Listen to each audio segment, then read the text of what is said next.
Go back and do the cleaning, you parasite. Hearing the word parasite, I looked down.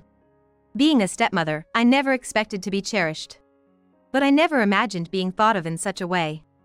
It was shocking and also unexpected. Tom. You must think your life is secure as long as your father's company exists. That's why you're still not settling into a steady job, just drifting around. I understand this. But you don't understand anything. Maybe it's time I opened your eyes. I lifted my face. And then, I showed a smile. Let's embark on a journey to discover the truth. My name is Kelly West. I'm a 53-year-old housewife. In my younger days, I went to a vocational high school and even got a bookkeeping certification. I used that to land a job where I met my current husband, Mike. Mike was the owner of a small business in a working-class neighborhood. We hit it off when I joined his company as an accountant, leading to our relationship. That was 5 years ago. We got married 3 years ago, but I had been meeting Mike's family frequently even before that. Mike was divorced, with one son. Every time I saw his son, I felt uneasy. His only son, Tom, was 15 at the time. Even accounting for his difficult age, he was clearly rejecting me.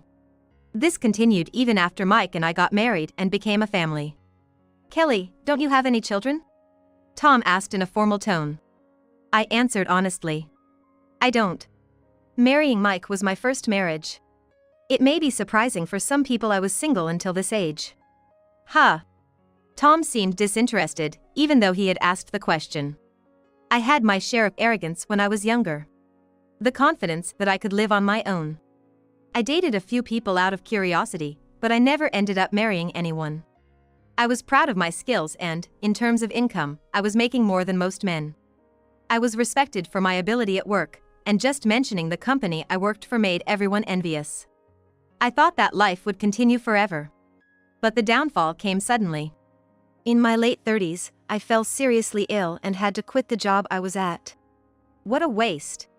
It seemed like Tom genuinely felt that way. After graduating high school, he hasn't settled into a full-time job and has been earning through part-time work. He really wanted to be a full-time employee and had been to several interviews, but none of them turned out well. Eventually, he stopped going to interviews and now he just earns enough from sporadic part-time jobs to hang out lavishly with friends and spend freely. So, you don't have any savings, huh? Do you need money? I asked boldly. If it was for job hunting expenses, I thought I might help. Even though I'm a housewife now, I have some money saved from when I was working. More than anything, I was happy that Tom was relying on me. The hospital and surgery expenses took a lot, but I still have some left. Really? Tom's expression brightened. He seemed to be really struggling with money. No wonder, given the small income and his large expenditures. I can buy you a suit if you need one. That would be great. Tom's face flushed with excitement. I asked, how much do you need? Tom answered right away. $20,000. You're joking, right? I couldn't help but give a wry smile. What kind of designer suit are you planning to buy? Choose something more within your means. Don't act like my mom. Tom suddenly became sullen. I said in disbelief. I'm your mother, so of course, I worry about your future and am willing to provide financially. Or would you rather get $20,000 from a complete stranger? You're my stepmother. Yes, but still. As a stepmother, you should worry about me. He put emphasis on the word step. Tom was clearly only fond of his biological mother. It seemed his mother was abandoned by Mike due to her gambling addiction, though. Fine then. Tom turned away and left. What a troublesome kid, I murmured. But he is still young. I understand from my own experiences that youth can be reckless. That's why I hadn't said anything about his slightly wild lifestyle. But then. Welcome back, I said as Mike came home looking pale, right after Tom had left. His voice lacked its usual vitality. I wondered if he was feeling unwell. Then, suddenly, Mike exclaimed. The company's money is gone! What, really? I was stunned and looked at Mike's face. His face was ashen. And he was breathing heavily. No wonder. The money he had worked so hard to earn had vanished in an instant. No way! Do you have any idea?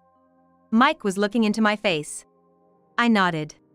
Tom came to me asking for $20,000. What? Mike's face turned to anger in an instant. Of course, I refused. And then this mess happened right after, didn't it? Now that you mention it, he also came begging me for money. He said $16,000 at that time, but it seems he hasn't learned his lesson. $16,000. I was speechless. What was he planning to do with such a large amount of money? Mike and I went looking for Tom. We found him quickly. He was behind the hedge in the garden, clutching something. Tom, what are you doing? Nothing. Tom stood up quickly and said. He shoved what he was holding into his bag. I pointed at the bag and said, "Show me what's inside." That's an invasion of privacy. Just show us. Tom was reluctant, but he gave in under Mike's stern look. Everyone's been telling me to pay back the money I borrowed. So, you took the company's money? I was gonna pay it back soon. Tom looked more annoyed at being scolded than remorseful. It turns out, Tom had been borrowing money from friends for fun.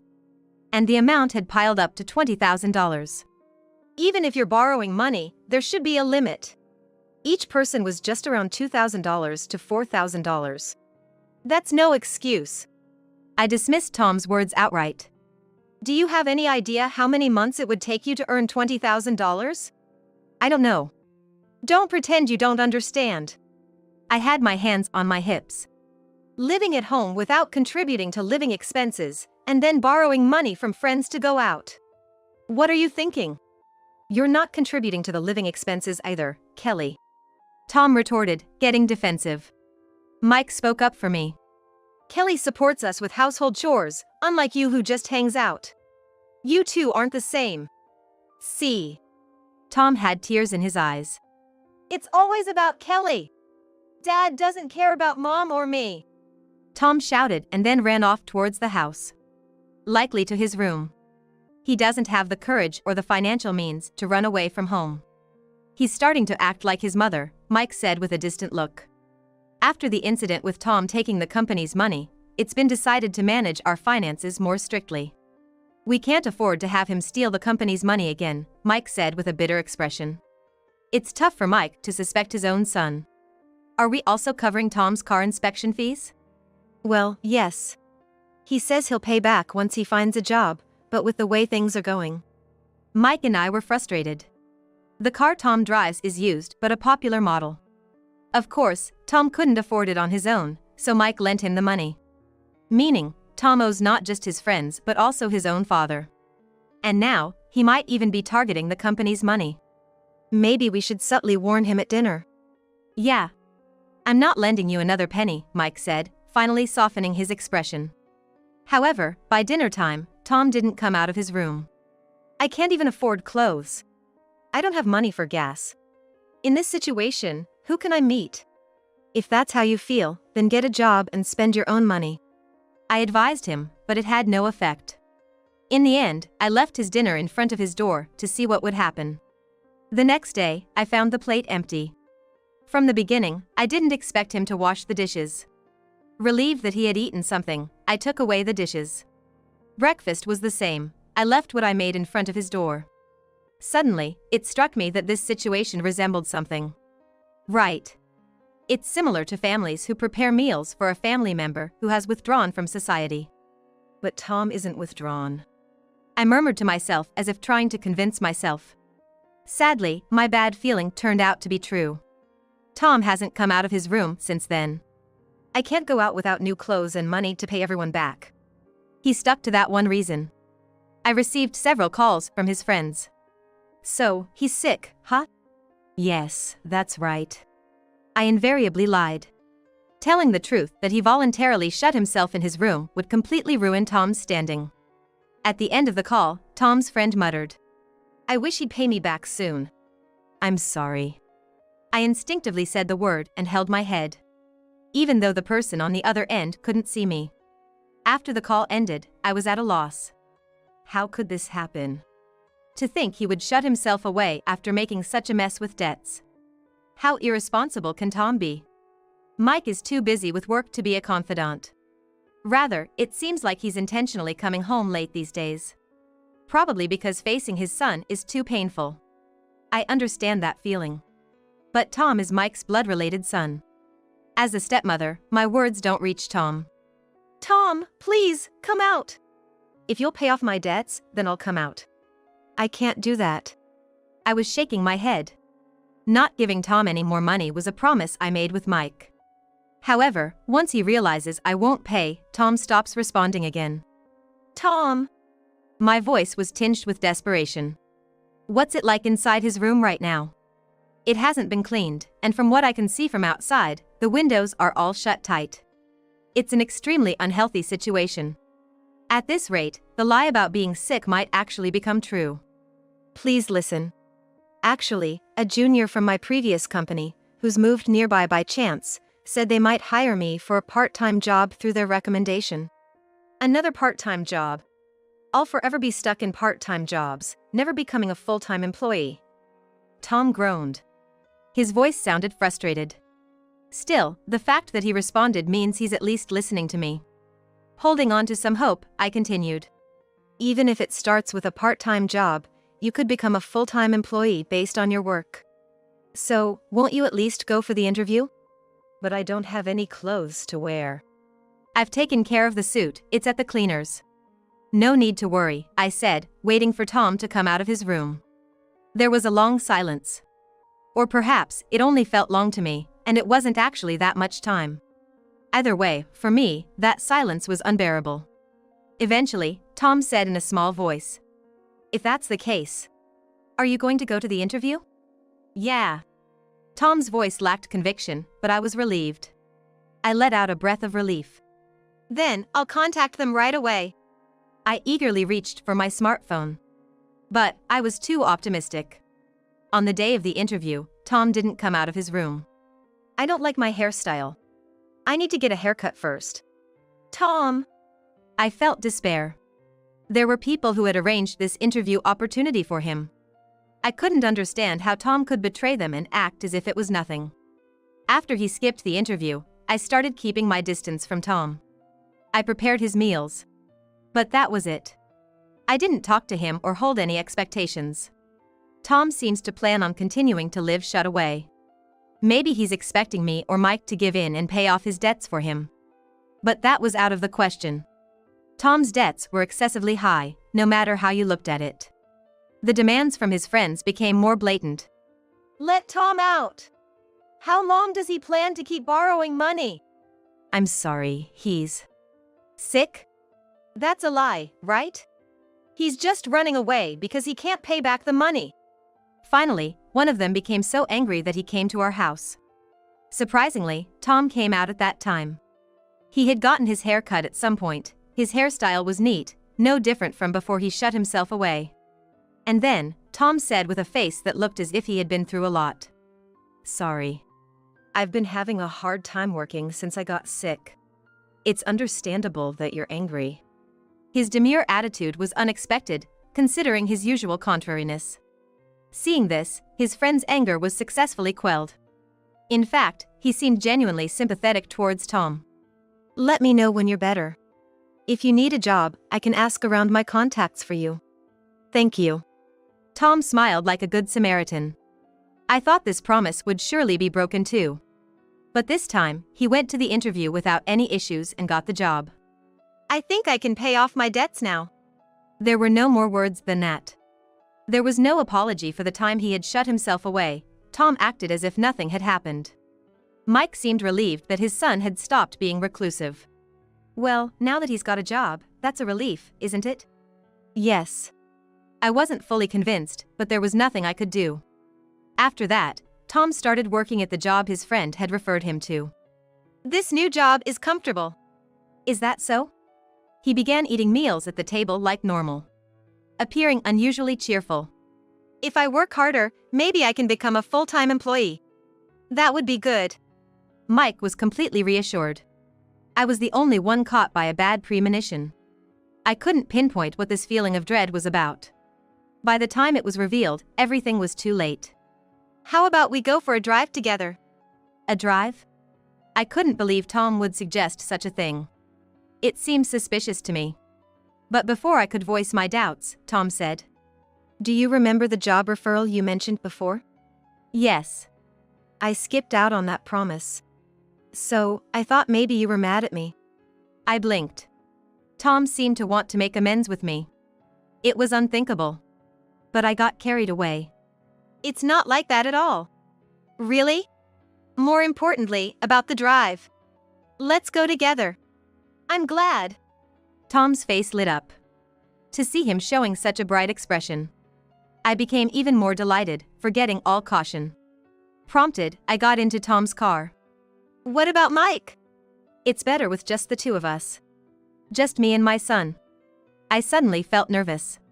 What should we talk about? I looked down, pondering. Tom drove in silence.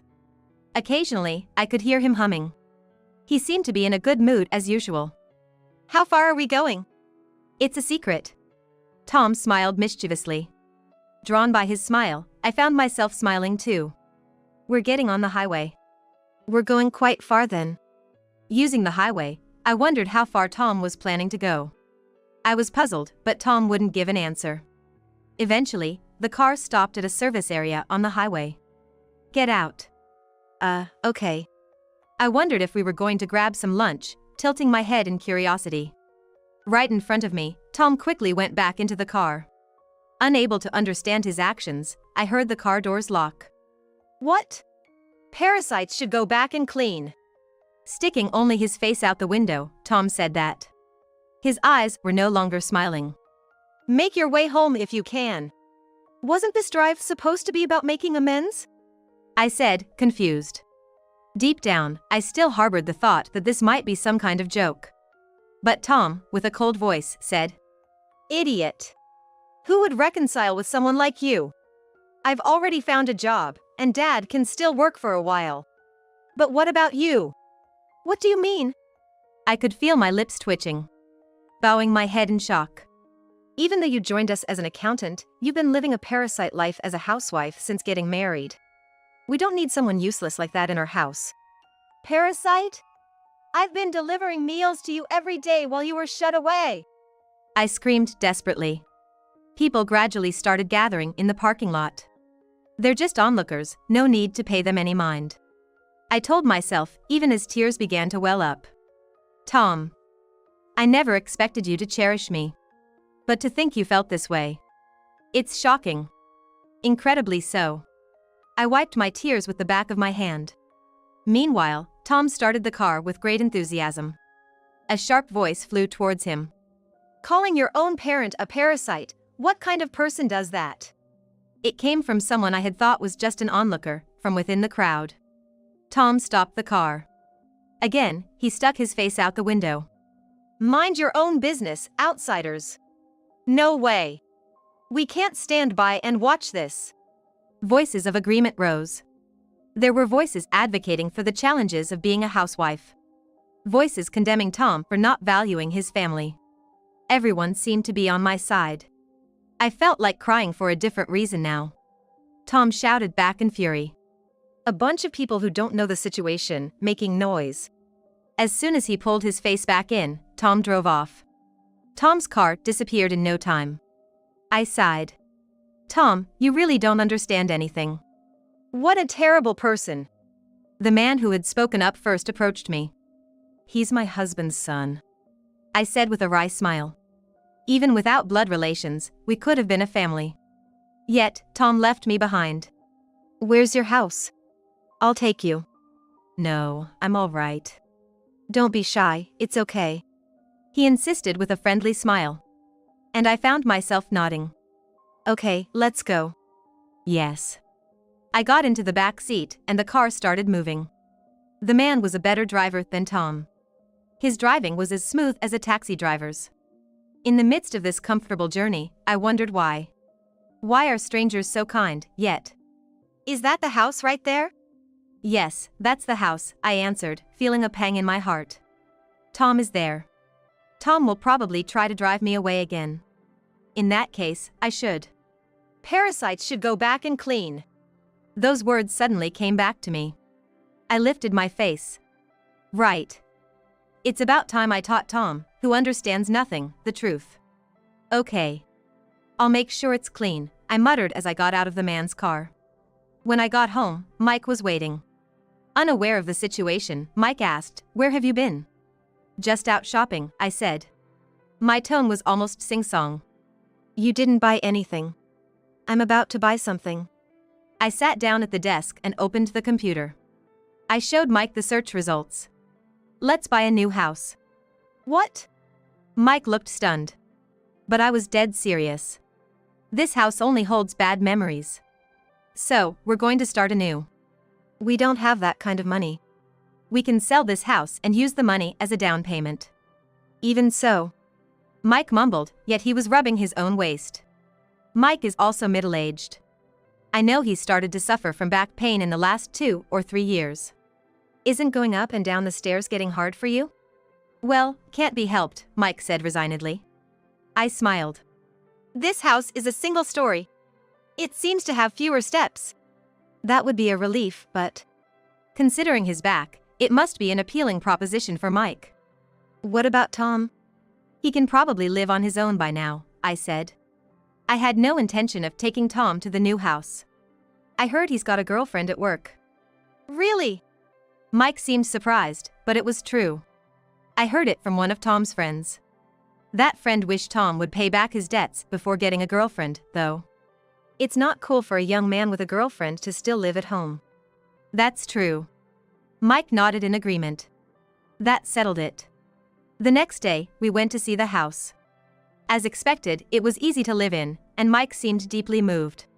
"Living here, just the two of us. Think about it, we've never had time just for the two of us, have we?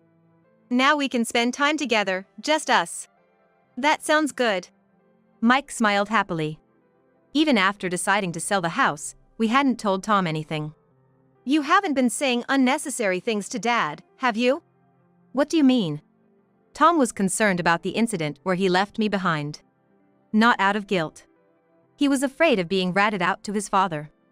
Once he knew I hadn't said anything, Tom started ignoring me again, just like before. Let him do as he likes. I no longer cared. Tom would be the one panicking later. "Tom." Startled by Mike's call, Tom turned around. "What, Dad?" "You have a girlfriend, right? What's she like?" "Huh?"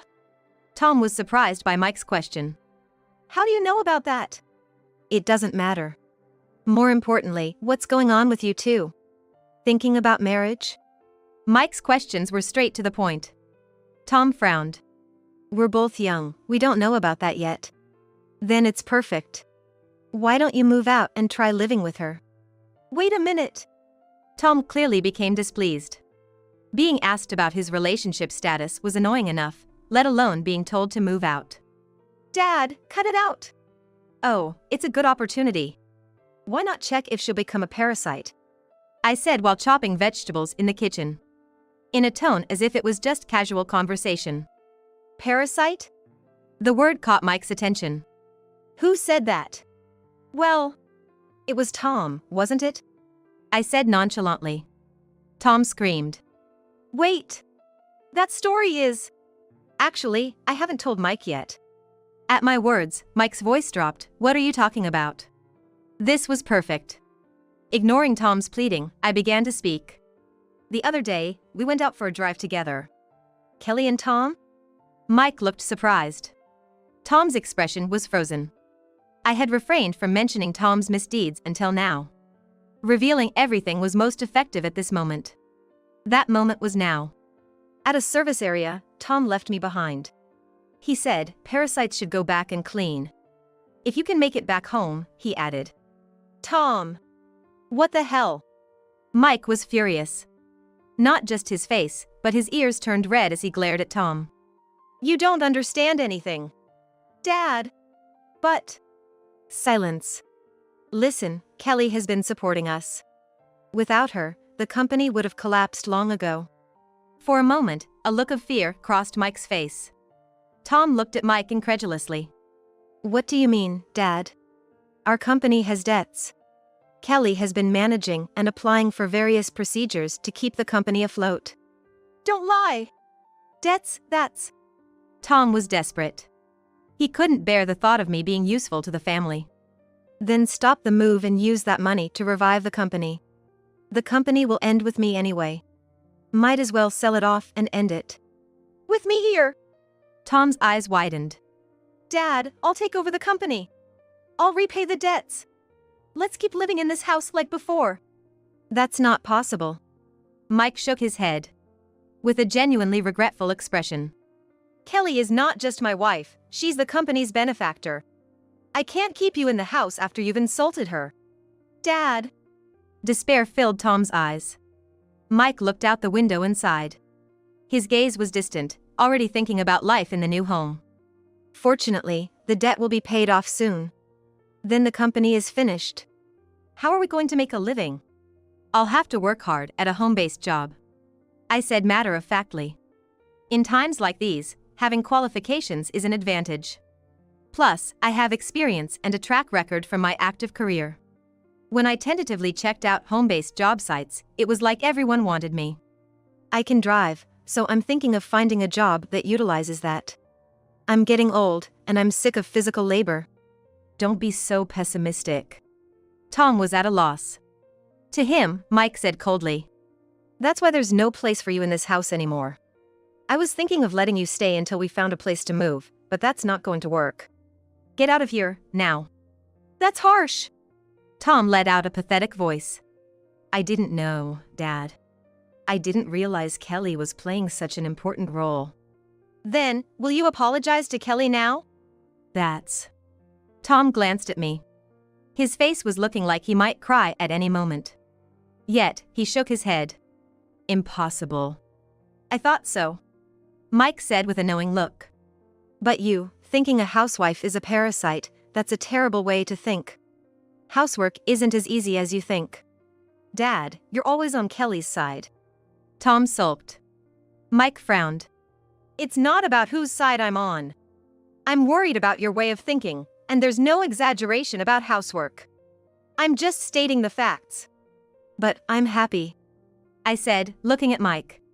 I can't believe Mike understood housewives that much. My first wife couldn't do anything around the house. That's why Kelly's seriousness surprised me.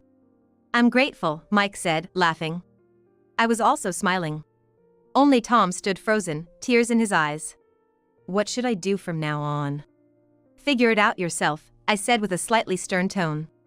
Even though it's just a formality, I'm his mother after all. I raised my voice to help him grow. For now, you should stay at her place. But be careful. One wrong step, and you'll become a real parasite. Ugh. Tom groaned. Watching him, I thought. I don't want Tom to use words like parasite anymore. That's a hurtful word. Fine. Then I'll leave now. Tom yelled and stormed out of the room. Mike and I exchanged looks. Rather than anger towards Tom, there was more of an anxious expression. As planned, we sold the house and moved to a new one. Considering our means, wouldn't an apartment be better? Mike said with a gloomy expression. In terms of future income, I'll be making more money. Mike must be concerned about that. It'll be okay, I reassured Mike. An apartment would have stairs and steps, not suitable for retirement. Plus, this property is far from the station and inconvenient, so it was cheaper. True, it's nothing but fields. Looking around, Mike said. You're already thinking about retirement, huh? Yes, I nodded. Mike said with genuine admiration. You're really smart. It's a habit from my working days. If I didn't think about the next steps, I couldn't get tasks done.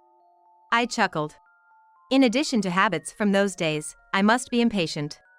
When I thought about it self-deprecatingly, my smartphone rang inside my bag. Who is it? It's from Tom, I said with a sigh. Since then, Tom has been on a downward spiral. First, losing his job because his father closed the business, which ruined his credibility at work. The workplace seemed to have hired him for some sort of nepotism. I got fired. And? Even after being disowned, Tom kept clinging to me and Mike. Now, with a tearful voice, he continued to lament his misfortunes. My girlfriend dumped me. I've got nowhere to live now. No one will lend me money, and I have less than $200. And? Please help me, Mom. I couldn't believe my ears. To think I would ever hear the word mom from Tom. But it was too late. You need to try and find another job, Tom. Help me. Please help me. Tom screamed. To escape his unbearable cries, I ended the call. That guy. What are we going to do now? I sighed. Tom kept calling persistently. I can't find a job. Why do you think that is? I don't know. Tom seemed to be speaking from his heart. But I knew. Tom had the aura of someone who had spent years just having fun, deceiving those around him into unhappiness while he pursued only pleasure. Who would trust and hire such a person? Mom! Stop calling me that only when you're in trouble. Strangely, every time Tom called me that, my sympathy for him faded. Now, it even irritates me. Since the day he called me a parasite, I've known Tom's true feelings. Even now, in his heart, he probably doesn't think of me even as his stepmother. The shallowness of forcibly calling me so might have been what led to my disappointment in Tom.